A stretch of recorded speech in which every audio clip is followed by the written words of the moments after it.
And just like that, training camp is here, which means it's a perfect time for the NFC West Huddle, catching up with all the experts from around the division. I'm Aaron Levine in Seattle, joined today by Keyshawn Ward in San Francisco, Blake Neiman in Phoenix, and welcoming Ryan Anderson from the LAFB Network in Los Angeles. Be sure to check out all their great Rams coverage at lafbnetwork.com. Guys, let's get to the first question of the week. What's your favorite storyline from your team as training camp starts? Blake, we want to make sure that youth is served, so we'll start with you and the Cardinals. Yeah, right away what jumped out is Marvin Harrison Jr. has bulked up big time. Put on 11 pounds over the offseason, weighed in at 209 last year in his rookie year. Just revealed that he's weighing in at 220 pounds right now. He credits that to eating a bigger breakfast. He said he wasn't usually a big breakfast guy, but now he's forcing himself to eat a lot more in the morning. And look, he came into his podium presser yesterday, and the biceps, the arms stood out right away. We saw it in OTAs too, and even Kyler Murray commented on it, and he was like, I thought it was an AI photo at first, but no, MHJ is looking for a prime breakout year in year two, and he's bulked up big time. Definitely expect some physicality from him out wide in Arizona. Richard Saenz has always compared him to a Lamborghini. Maybe he might compare him to a Hummer at this point because he's a little bit more bulked up this year. Or a muscle car Marv, maybe? Might have a nice ring to it. Yeah, absolutely. I love that. Keyshawn, you're next. What's your favorite storyline at Niners camp? Well, it's not my favorite, but it's actually the most intriguing storyline. I have to say the 49ers wide receiver room. You know, coming into camp, you know, the Niners already placed Brandon Ayuk and Ricky Pearsall on the PUP list. Then after the first day of practice, Jacob Cowan gets on the, you know, I think he's out for a little because of a hamstring injury. So now it's more rest for guys that's not proven in this system. So it could be a free agent who will just sign with Demarcus Robinson, or even a rookie, a raw rookie from Nebraska, Isaiah Nayer, or even most recently, let me get these names right, they had just signed Quintez Cephas from the Lions and Equanimeous St. Brown, Amon St. Brown's brother.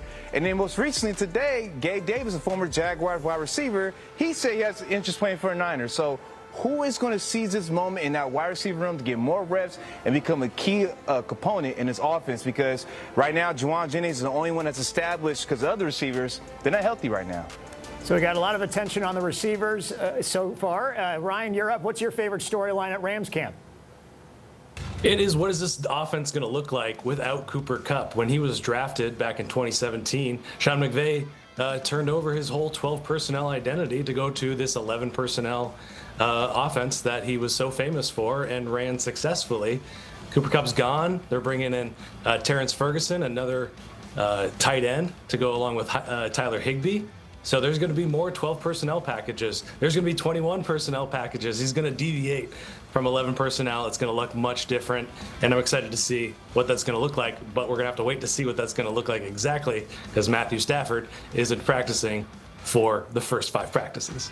Yeah, a sore back at the age of 37. That's not going to be a storyline this year, is it? No, not at all. McVay did differentiate between the elbow that he suffered with a couple years ago to this one. It's very, very different, apparently. Okay, well, we'll keep an eye on that. My favorite storyline, not necessarily Cooper Kupp, although it is nice to have him up here in Seattle. Looking forward to seeing that this year.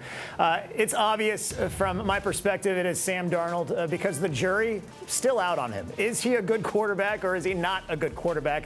A fantastic season in Minnesota last year, but that's just 1 year out of 7 in this league. And I know the haters will continue to hate until he can do what he did last year and do it more consistently. You also have a new team with a new offense and in a division where he has to play the Rams twice, a team he lost to both times last year, including that wild card playoff game. The Vikings held to just 9 points in that loss. So we've heard the comparisons between Darnold and Geno Smith all offseason. The prevailing thought is that Geno is a better quarterback. But if Sam can take control of this offense, prove himself even equal to what Geno did here in Seattle, then I think it's vindication for the Seahawks because Darnold is 6 years younger. The Hawks are paying him less money than what Geno wanted and ultimately got with the Raiders.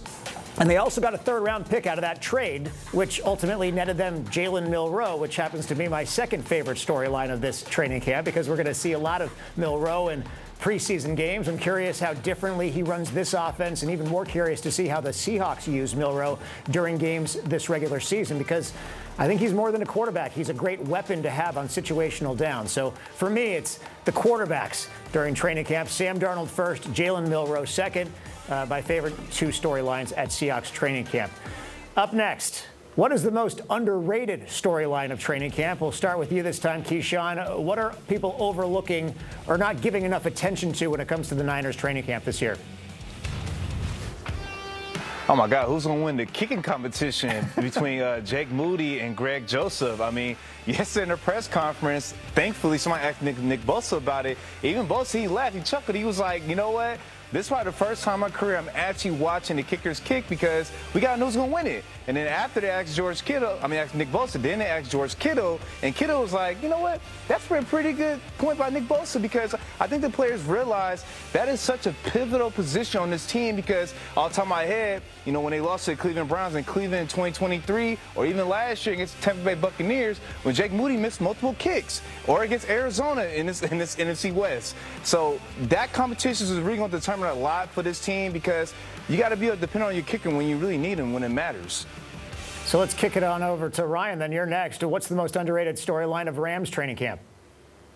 It's the offensive line. It doesn't look like there's a lot that's changed, but Alaric Jackson is suffering from blood clot issues. They're working through that issue. Rob Havenstein went through 2 procedures on each one of his shoulders. Cleanup procedures is what they call them.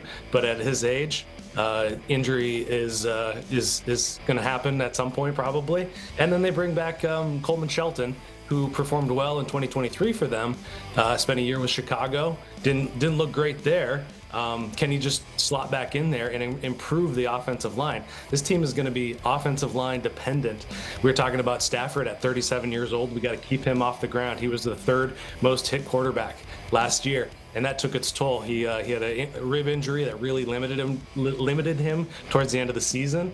And then talking about the running game just in general, Kyron Williams was one of the most productive backs in 2023, 2024. That took a big step back, mostly because of the offensive line.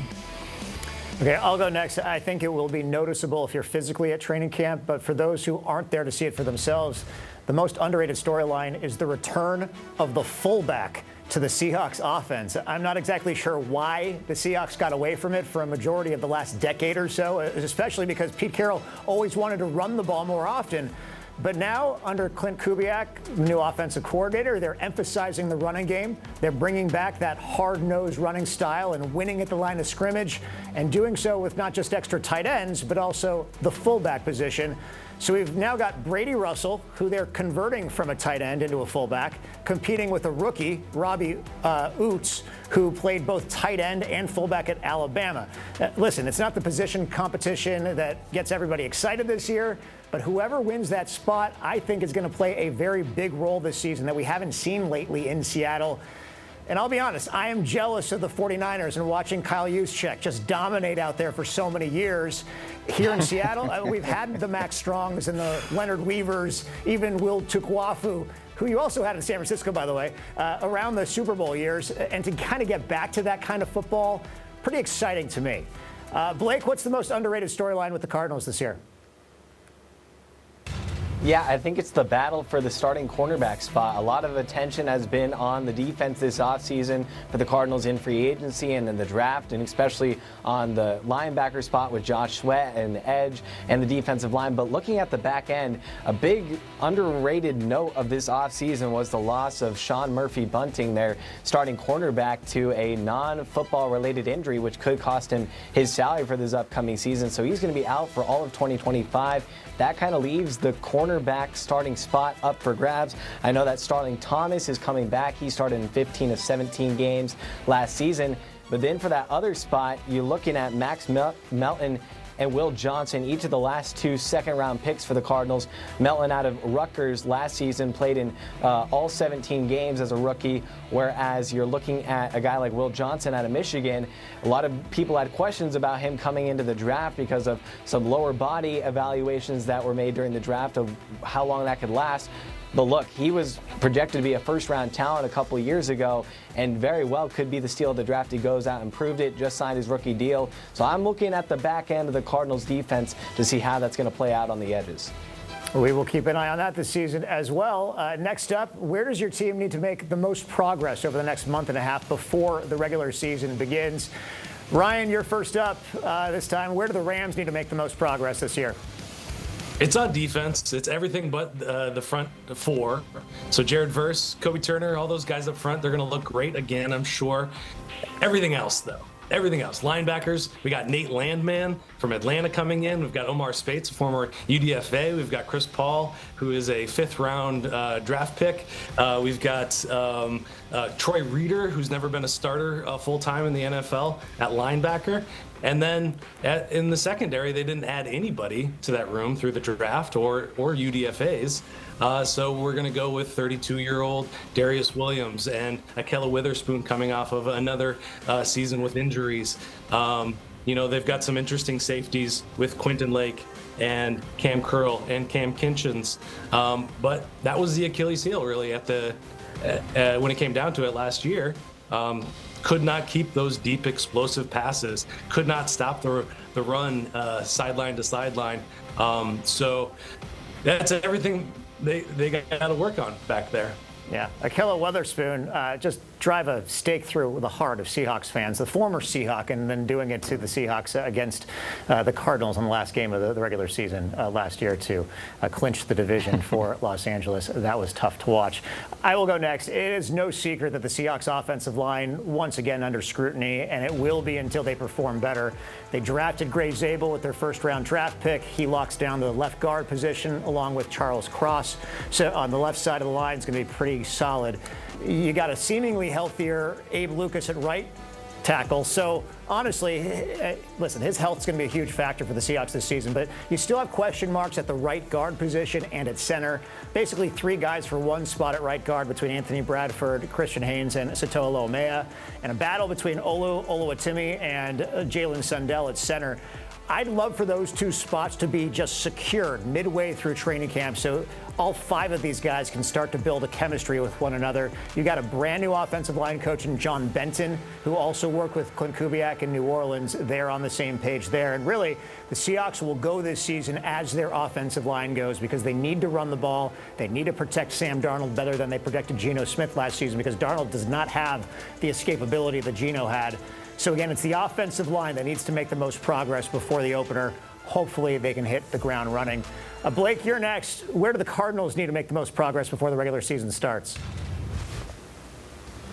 Yeah, I think it's showcasing an ability to force turnovers, being a ball-attacking defense. When you look at the Cardinals over the last 2 seasons, they've been in the back 20 of the NFL in forced turnovers, ranking 27th and 20th with 17 turnovers forced each of the last 2 seasons. And with this defense adding so many pieces with Josh Sweat and Walter Nolan, who we may not know if he's going to be in week 1, how long time he may be missing with a calf injury that was just revealed by Jonathan Gannon yesterday on the first day of training camp. Ironically, Darius Robinson, their first-round pick defensive line from last year, also suffered a calf injury, so we'll see how much time that Walter Nolan will be missing. But now with Robinson back in the mix, as well as Budda Baker returning, Zaven Collins, Mack Wilson at the linebacker spots, this defense has the capability to create havoc, and it's really bulked up this offseason with a lot of new pieces. So being able to force turnovers, that's what they say. Turnover ratio historically has been the determining factor in wins and losses most of the time, and the Cardinals need to find a way to step up in that area this season. And Keyshawn, the Niners come to Seattle on September 7th for their regular season opener. Where do they need to make the most progress before then? Honestly, Aaron, it's just simply getting all the rookies up to speed. Kyle Shanahan, he mentioned this during his press conference. He said straight up, this is the first time since 2018 that this is probably going to have so many position battles on their team because over the course of the past 4 or 5 years, they've been so top-heavy with seasoned veterans, but after a couple of free agencies, they're pretty much gone. So it's like I could think of the safety position, the linebacker spot, defensive end, and then the three technique, the other defensive tackle, wide receiver. Like, the list goes on. So whoever can get up to speed and get acquainted with the Robert Saleh defense or Shanahan's offense can really do well for the Niners, coming into that Seattle game week 1. Cannot wait for that game. Wish it were tomorrow. Question number 4. Does your team have a scrimmage or joint practices planned with a different team during training camp? And are you a fan of doing that? Why or why not? Blake, back to you in Arizona. Are the Cardinals doing anything like that this year?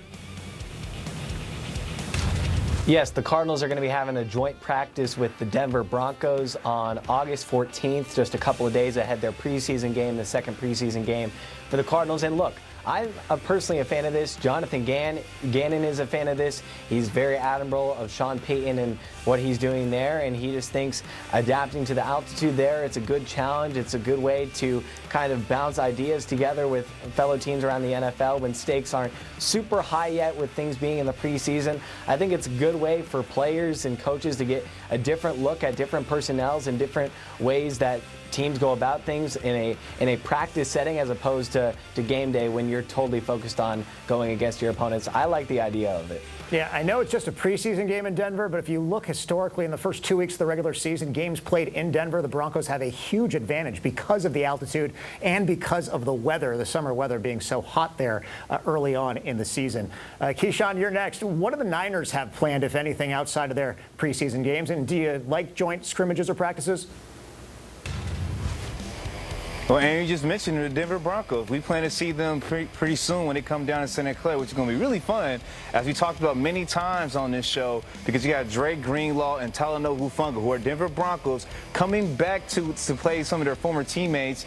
And even today, I just came across a report when we played against the Raiders in Vegas a couple weeks for joint practices. Max Crosby already put out bulletin board material in July by saying, I'm going to put on a show against the Niners. But, Aaron, I love this idea of joint practices because, for the most part, most of the starters and vets don't even play preseason games. They probably get a series, maybe a couple snaps, but this is where you can really see the ones going against the ones in some competitive practices. So, yes, I love the idea of joint practices. I actually think they're more important than preseason games, in my opinion. So, Keyshawn, I'm going to give you the flip side of that. Yeah, I'm a huge fan of joint practices or scrimmages. The problem, though, is the way the Seahawks do them, similar to what you were mentioning with the Niners. Last year, the Hawks did so in Tennessee before their preseason game there. This year, they're going to practice with the Green Bay Packers before playing their preseason game in Green Bay. The issue that I have is exactly what Keyshawn just said. The practices are behind closed doors, no cameras are allowed, and then you're getting the ones against the ones in those practices, along with some, experimental plays. But then in the actual preseason game itself, which everybody gets to see, we're only getting the vanilla offenses and the vanilla defenses and mostly the second and third string players. So for the teams themselves, it is a net positive because they're actually able to see how they stack up against a different opponent with their best players. But from a fan perspective, it's like we're getting the short end of the stick. It's another reason why I'm in favor of fewer preseason games and additional regular season games, which I know the owners in league wants, but it's something the players are going to have to sign off on before they eventually move to an 18-game schedule. Yeah. So, Aaron, let me ask you a question real quick. Would you advise the league to probably just eliminate a preseason game and probably televise a joint practice instead? I'd love to see that. But again, the reason they do it is because it's behind closed doors, because they don't want to give up any of their secrets going into the regular season. So I understand that, but I'd just love to see more ones against ones in the month of August at the very least, or just get rid of the preseason game and see more ones against ones in an actual regular season game. Ryan, what do the Rams have planned, if anything, during camp? Yeah, they're going against the Cowboys and Chargers, who are both down here in Southern California with their training camps as well. And really, it's the first time that McVay really lets his dogs loose. They're highly competitive. They often end in some sort of scrum or some sort of scuffle or something like that.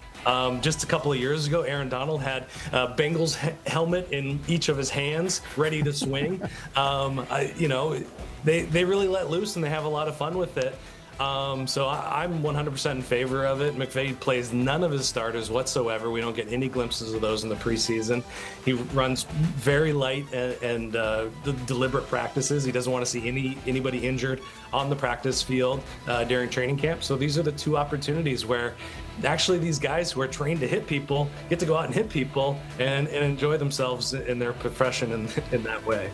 Yeah, and one of my favorite quotes from all the players during preseason after a bunch of training camp practices is, "We just can't wait to hit somebody from a different team." They're tired of going up against the same guys day after day. Finally, we do have time for our last topic. We're going to be getting into fantasy football more often as we get closer to the end of August and when people are drafting their teams. But how about an early look at this one? Give me a sleeper fantasy football selection on your team this season. Keyshawn, who should I keep an eye on when it comes to the Niners this year? So coming into today, Aaron, I actually was going to say Ricky Pearsall, but I just came across a report just now on my phone on Twitter.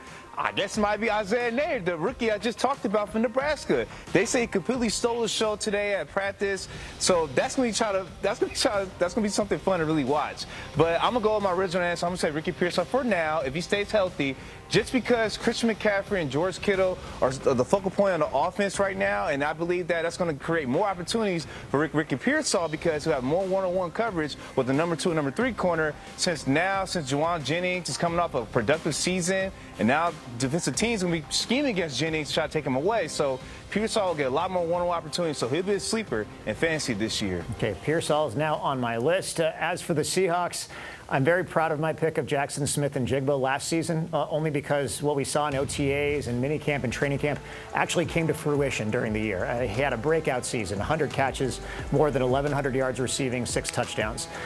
This year, it's a little harder for me to find that guy. I'm going to go out on a limb and say Zach Charbonnet. A lot of people say that this is a make-or-break year for Ken Walker III. I'm not completely sold on how he fits in this offense and style of running game. Charbonnet could be the ideal fit instead, and I think they're going to lean on him even more this upcoming season. I'm not telling you to use a pick on him in maybe the first 7 or 8 rounds of your draft, but he could be a very sneaky good selection in the 9th round or later. He had 8 touchdowns last year. His average of more than 4 yards per attempt has been solid the last couple of seasons, and now he's in a new offense that favors his style even more. I'm going with Zach Charbonnet as a decent sleeper pick for fantasy football this upcoming season. Ryan, you're next. Who's a good sleeper pick for the Rams for fantasy football this year? As I mentioned, Kyron Williams earlier was a very productive and highly used running back last year. Now, I would say he's a safe pick, but he's not going to be used quite as much. They're going to try to use Blake Corum and Jarquez Hunter, and I'm going to pin Jarquez Hunter as the sleeper. He adds an explosive ability to this Rams offense that they haven't had in the backfield since Todd Gurley, I would argue.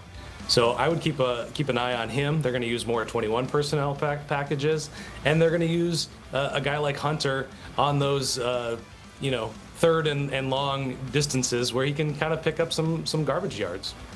Cool. And Blake, we started with you. We'll end with you as well. Give me your sleeper fantasy football pick on the Cardinals this season. Yeah, I'm going to go with third-year wide receiver Michael Wilson. A lot of the attention now is going to be on Trey McBride after his breakout campaign last season and especially getting his bag this offseason. We know that Marvin Harrison Jr. is trending in the right direction, but when you think about Michael Wilson, he's been in this mix as well. He was second on the team behind Harrison Jr. in touchdowns last season, and he's been right there with Kyler Murray in the offseason each of the past couple of years, going on the Los Angeles trip and getting that extra chemistry built up over the offseason and over the summer. So I think that connection is kindling toward, a fiery season for Michael Wilson. Proving you can never go wrong with a Stanford Cardinal alum. This feels like just the beginning, guys. The tip of the iceberg as training camps get underway this week across the NFL. 6 more weeks of overreaction to come before the regular season starts, and then we can overreact even more once the regular season does begin. That's going to do it for us. A reminder to check out all of our respective Fox websites for more coverage, and also the LAFB network for Rams coverage as well. For Blake Neiman in Phoenix, Keyshawn Ward in the Bay Area, and Ryan Anderson in Los Angeles, I'm Aaron Levine in Seattle. We will see you next week here on the NFC West Huddle.